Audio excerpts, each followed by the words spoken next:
show up to school like this. You should have heard what you said about you earlier. It was really rude. Number 6 and whatever the next one is, 7, says find the vertex and the axis of the graph of the function. Support your answer graphically. I said you didn't have to graph it. Really easy when it's in vertex form, because remember the vertex is HK, so the vertex is 5, -7. The axis is the axis of symmetry, which is the equation x equals h, x equals 5. Am I going to give you one like that on your test? Yes. It's so easy though. I'm going to give you one, like number 7, that you have to complete the square on. Pre-calculus, kids, not pre-algebra. And Stu wouldn't give us that. Oh, that's why I teach calculus. Oh, is that short for Stu? It's a hard class. Like, you have to have high expectations. I think that was Charles. Yeah, I think it was. I like Mr. Short. If you're going to complete the square, number one mistake people make is they try to take the 2 out of the 31. But remember that the formula is a times x minus h squared plus k. The k is completely separate. So when I factor my -2 out, I'm going to just do it from the x squared and the x term. That would become plus 8x.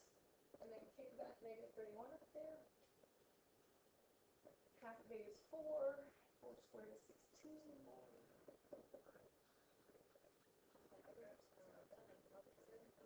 Remember, what you do on the inside, you have to undo on the outside. So if I add 16 in here, I'm going to subtract 16 out here. What else do I have to do?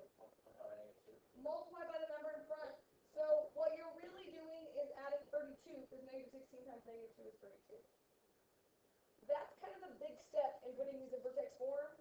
Definitely could make some negative errors, but that's the idea, that I could write this now as -2, factor this. It's always half of this middle number, so half of 8 is factored into x plus 4 squared. Simplify this, -31 plus 32 is plus 1. There it is. Yeah, throw us a bone. No.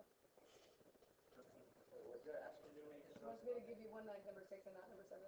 Well, I mean, you can still use number 7 too. I think you listen to I would like the to because brainstorm. we like the test. Similar. Oh, yeah, that's weird. Similar. That's really weird. You said that. Just a big old tease.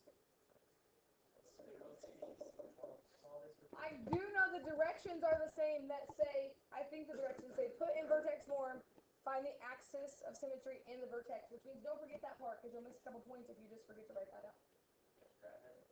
On the test. Which is why I didn't have to write. I know, I was making sure you were.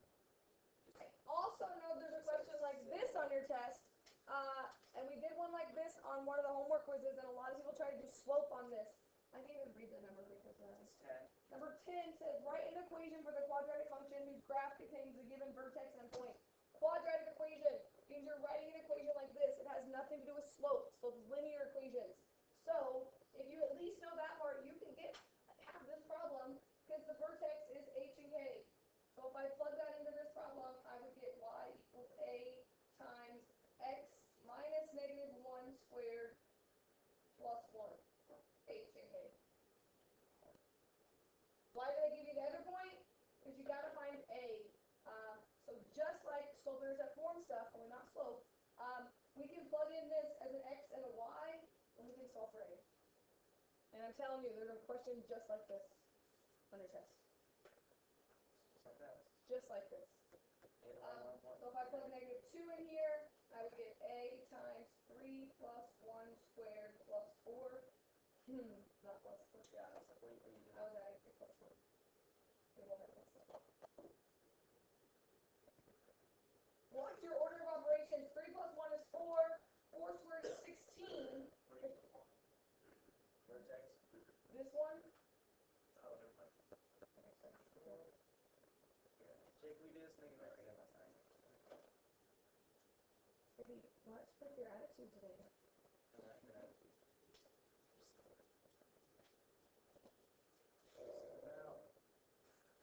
3 plus 1 is 4. 4 squared is 16. Don't say 16 plus 1 is 17, because that's what people do a lot. Like, this is multiplied by a, right? So you have to say -2 equals 16a plus 1. So you can subtract 1 over, and you would say -3 equals 16a. Divide by 16, and a is -3/16, which would not be a very fun graph to me, which is why I don't make you graph it. Don't forget to go back and write the equation. Plug A into this equation here. So your final answer for number 10 should be y equals negative 3/16 times x plus 1 squared plus 1. Oh, too slow.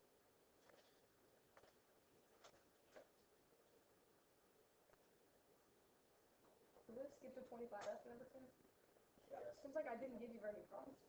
No, then you know, like 25 to 50 by ones. Again, the book talks about a summary statement, and I'm just not really stressing the summary statement that much. I just want you to be able to divide. There is a question on your test tomorrow that you have to long divide. This does not say you have to long divide, as long as you can divide and get the answer. So, I don't know, do you want me to do one of these by long dividing? No, yes. Or just, Yes. yes, I'm going to do this by synthetic division. 2, 6, negative 1, negative 3, 1, 3, negative 2. That was upward bound or lower, whichever one has option. Lower bound. But if I say divide it, then write your answer. 1 less than what we started with, so that would be 2x squared minus x plus 1. How do we write the remainder? We take the remainder, I don't know why I put a plus sign there. Why does it always do that when you first start your race? Because my smart word is not very smart anymore. Over what we divided by, which would be x. Same thing you should get if you did long division. So I'll do long division on this one just because I love long division. I don't really love long division. Don't forget to fill your zeros in. That's usually what happens if people get stuck and they're like, it doesn't match up. We forget to fill our zeros in. These don't need you to fill any zeros in. Oh my gosh, this is going to be terrible. Why are you making me do long division? I did that on a shorter one. No, I didn't realize this one was so awful. Scrappy, just complaining about long division right now. We have to do it every night. You don't do long division every night. Don't tell Practically lies. every night. Don't tell lies. Every night for this past night. That's a lie also. I did it last night. You got full sleep. You did long division like on 2 problems maybe? Yeah, just practically every night. Not last night. Homework. And only last night. Don't forget that on long division you're subtracting. Bring down the next one. So then that's going to be minus x. So I'm going to get minus x squared minus 2x. But I'm going to subtract. So that's going to become negative x plus 3. So minus 1. Negative x minus 2. And I'm going to subtract. So I get a remainder of 5. Did you get a remainder of 5? Over x plus 2.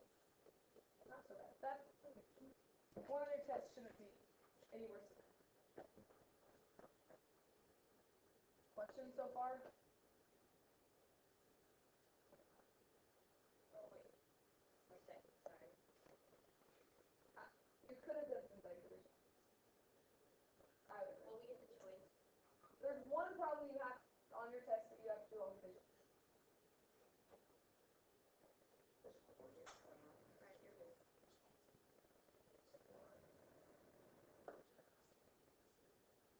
Use the remainder theorem to find the remainder when f of x is divided by x minus k. Check by using synthetic division.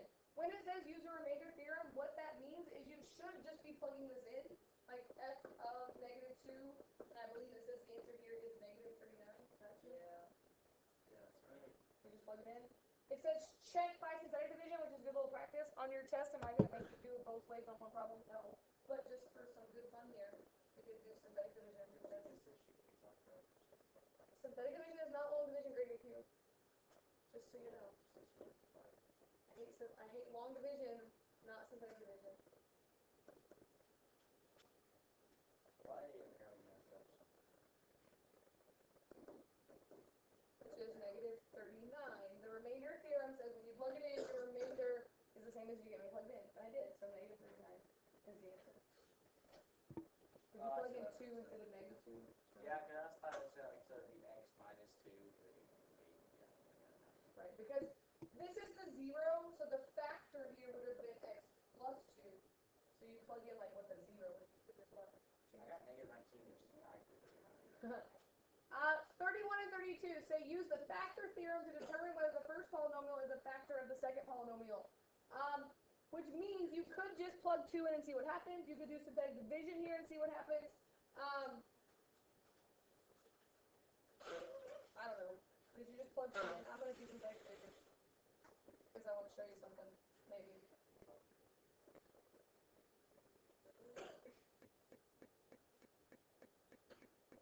Ooh, I think you should get 0 when you plug that in.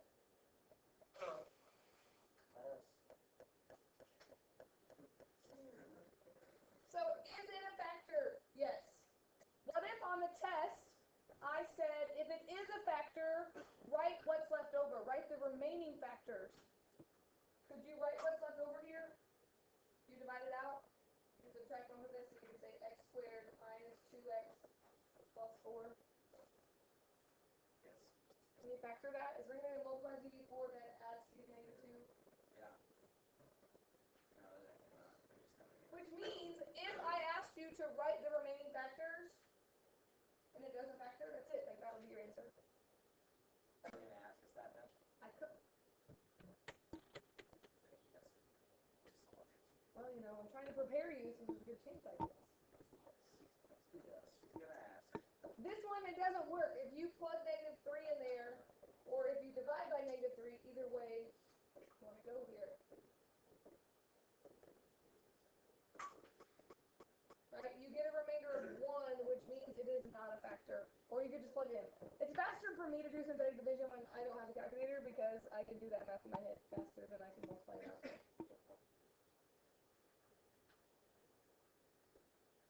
33 says use synthetic division to prove that the number is an upper bound for the real zeros. You're definitely going to have a question like this that says upper or lower. And I just want you to know the rule that you're checking it. If it's an upper bound, when we divide this out, what should our answer, all of this be? It should all be positive, right? Oh, what happens with a 0? Right, remember 0 counts either way, so it'll be positive for us. So if this was on your test, I would want to see that you did this, and I would want you to say 5 is an upper bound, or I guess you could say yes, because they're all positive. If I asked you for a lower bound, then they should alternate positive, negative, positive, negative. And if it was not in order, it would just be, Yes. like, even if they were all negative. Right, if they're all negative, it's nothing. We just have like a synthetic division test. It's kind of a lot of synthetic division on here, but no, we're not. Usually whiteboard synthetic division. Just a synthetic division test. Oh look, lower bound. I'm guessing this works. Does it work? No. Does it work? Wrong again.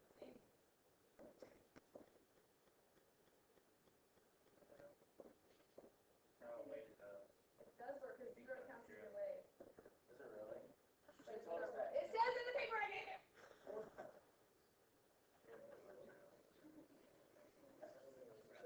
I got it right. Because positive, this counts as negative, positive, negative. Yes. Negative 3 is a lower bound. I haven't read those notes. I know, that's why I should make you write them into the printer for you, because you think I didn't tell you. I was very excited to get the notes. One day. Someday. Oh, yeah, yeah, I do. I don't know. If I can find them in my notes.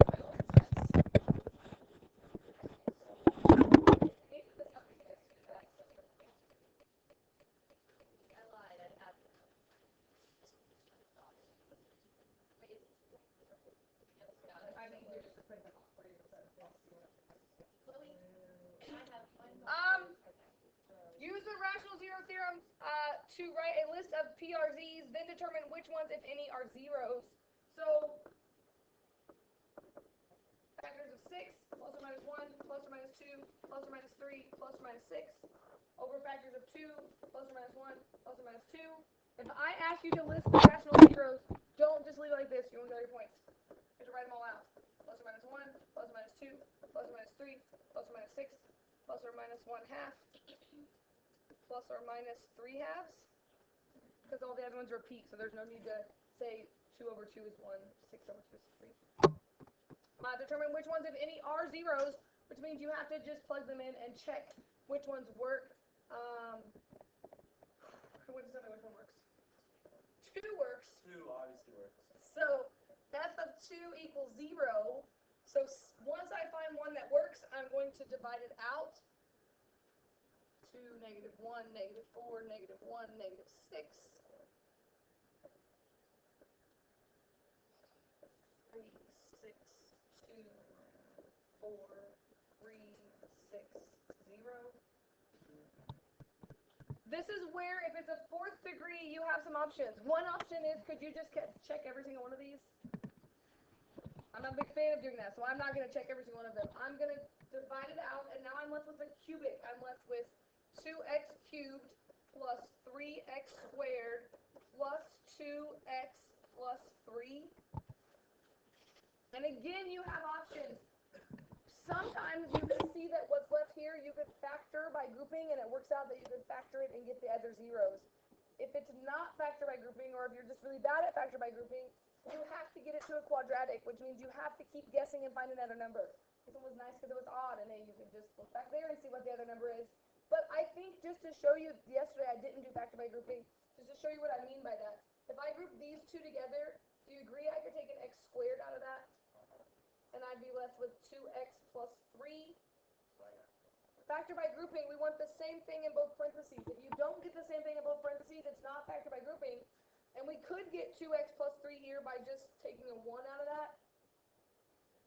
So you could factor this to x squared plus 1 times 2x plus 3. Notice that the directions say only find the rational zeros.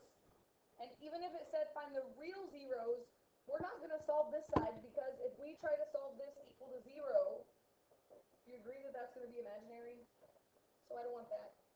But I can solve this side equal to 0 and say without having to check all of these, I get that the other 0 is negative 3 halves.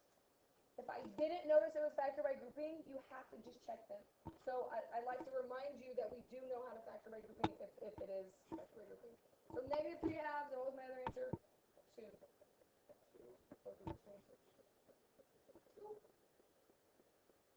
38? Is there a 38? Oh, it's not vector. Did you just quit on that because it was vector?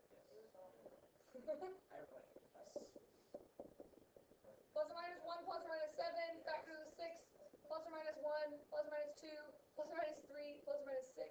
Means we're going to get a whole lot of fractions, right? Plus or minus 1, plus or minus 7, plus or minus 1 half, plus or minus 7 halves, plus or minus 1 third, plus or minus 7 thirds, plus or minus 1 sixth, plus or minus 7 sixths. Am I going to give you one like this on a test that you have to find them? No, that would be terrible.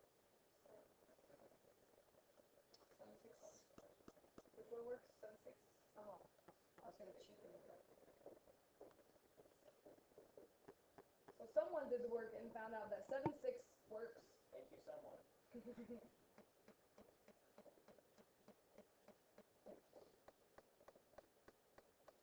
really just punching a bunch of numbers in a calculator. Just tedious work, right? So 6 times 7 sixths is just 7.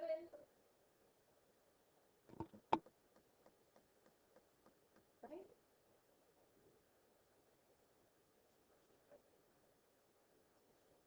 Yeah, that's right. That's not going to be very nice.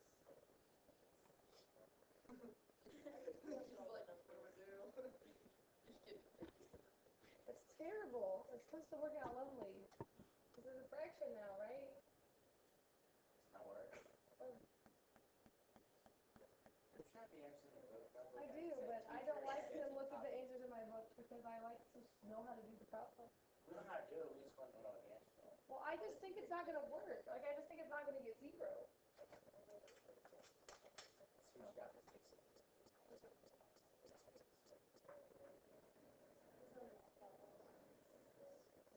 Oh, maybe.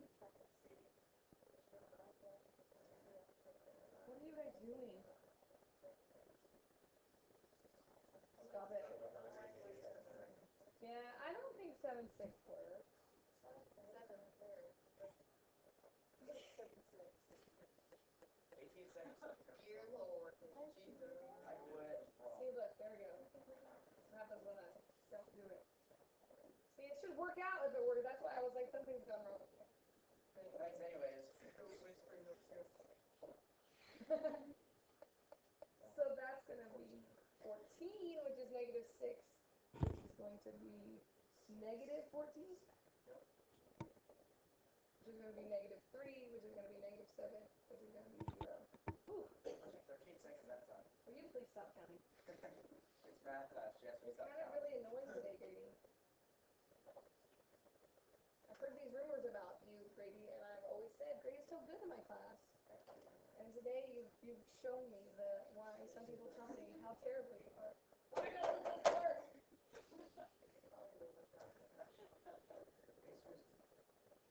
Look, it's still writing though.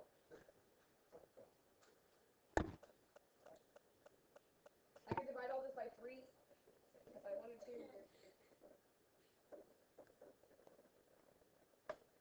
I don't think that's factorable. It would be a 2x squared minus 2x. Thanks. I still don't think it's factorable. Right? 1 multiplies give me negative 2, that subtracts give me negative 2. Nada. Oh my gosh, that was exhausting. I gotta get 61.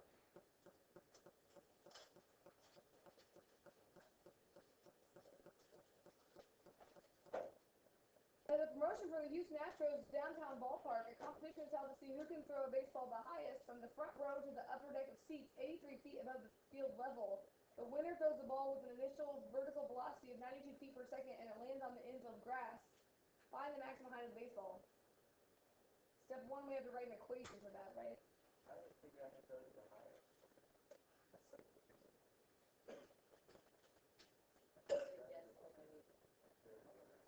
Baseball is definitely going for a factor. It's definitely what? 20 or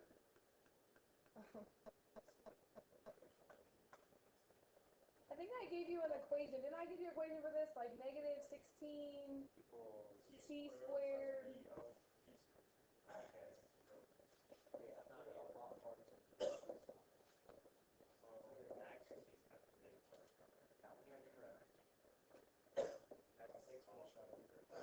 V sub 0 is the initial velocity, so the winner throws the ball with an initial velocity of 92 feet per second, so we can say plus 92 t.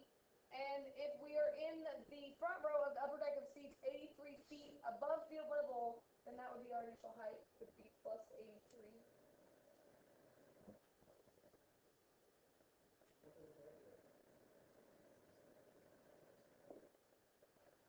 Gosh, goodness gracious.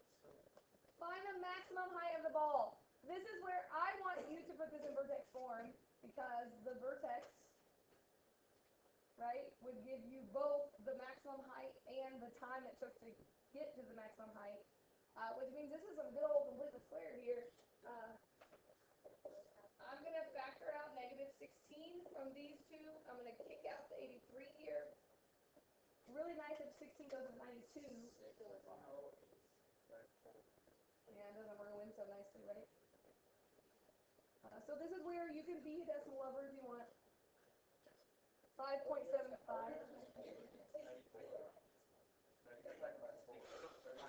Oh, well, but you can't take, like, when you complete the square, though, I see what you're saying. Like, we could do the quadratic formula here, right?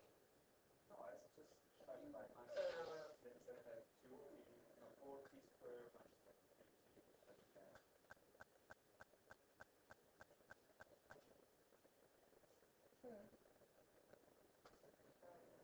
I see what you're saying. And then did you do the quadratic formula, or did you write it like this?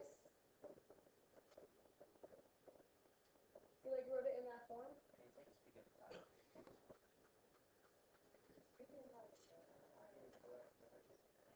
But you can't complete the square with a number in front like this. So you have to What if you didn't do it? like, I think you can't do that. Alright, this is your tutorial. Let's see if you do the same. Okay, I think that's the English shade of it. Here's the thing, okay? We did this back, I think chapter 1, we talked about finding this. You could find like the zeros of this. You also could find the vertex using this other thing that we haven't talked about this year. But since we talked about vertex form, I think the best method is to find the vertex. If you're going to complete the square, you have to factor that 16 out. It does not go into 92 nicely, but that's okay because you could write it as a fraction or decimal and you have a calculator and it will work. So if I factor this out, when I divide out negative 16, that's going to become a minus, and I think it's 5.75. And I'm just going to go decimal for you since we're talking about time and, probably decimal makes more sense. And I'm going to complete the square the same way I've done it, just with uglier numbers. I'm going to take half of this and I'm going to square it. So 5.75 divided by 2, my calculator, 2.875. And then I'm going to square it. Syntax error. This is why I hate doing decimals. Because I don't like, I can do fractions. 8.265625, is that right? I'm a fraction training kids. Use fraction. 5 3/4, yeah. That would be 23/4, right? Yeah. So half of 23/4 Is would be 23/8. And then if we square 23/8, let's just check it's the same thing. Yeah, it's just this crazy decimal. It's I'll go back decimal for you. 8.265625. We have to do the oh my god. whole thing. I don't ever forgot this. Can we like, Go around. 1 2 6 5 6 5 2 6 5. Yeah. But if I add it on the inside, I have to subtract it on the outside and multiply by that negative 16 in the front. Oh my.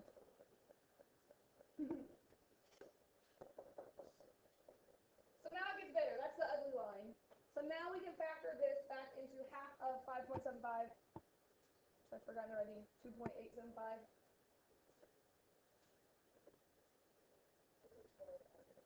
It is horrible. Hopefully the one on your test isn't horrible, right? You had to like appreciate the competition for this thing. And out here we get, remember this is a negative times a negative, so that's going to become positive. So it ends up being 215.25.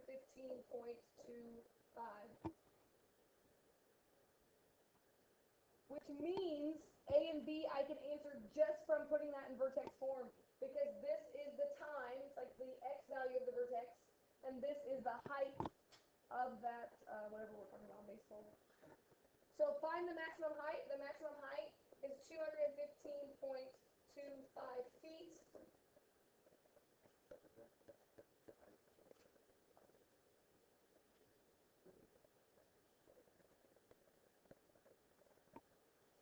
I have one like this on your test, but it's not so ugly.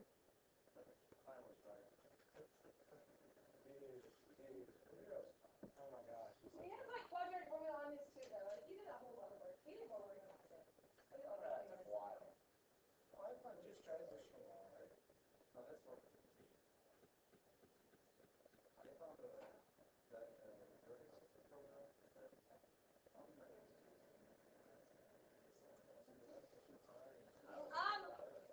We're not gonna, you're not gonna have one like C, so don't even worry about it. We could find the velocity when it hits the ground, but that just means you would set it equal to 0 and you could solve it quadratic formula, but you're not gonna do that. But you are gonna have one where I give you some information, write the equation, find the vertex, to find the time and the height. It's not gonna be as ugly as this. It's a little ugly, but not this ugly. What are the last ones I gave you? Graphing ones? It's like multiplicity of this. Just like the one we did on the homework quiz today, if you have an individual question about these, it would be nice if I would have them graphed for you already. But make sure you find the multiplicity. What about this? It has a 0 at 0. What is the multiplicity on that? No multiplicity. Don't say 1. 1 is not a multiplicity. There's no multiplicity. That means at x equals 0, it just goes straight through. It doesn't flatten out at all. So the highest is The highest multiplicity? No. lowest. Yes. Okay, yes. Because if it has a multiplicity of 1, it doesn't have multiplicity. It's not flattening out, because that's kind of what multiplicity means. If you have a question about those are both odd, which means you can look at the back of the book and see if your answer matches them. But those, definitely, you're going to have to graph those. Okay? I'm not giving you new homework.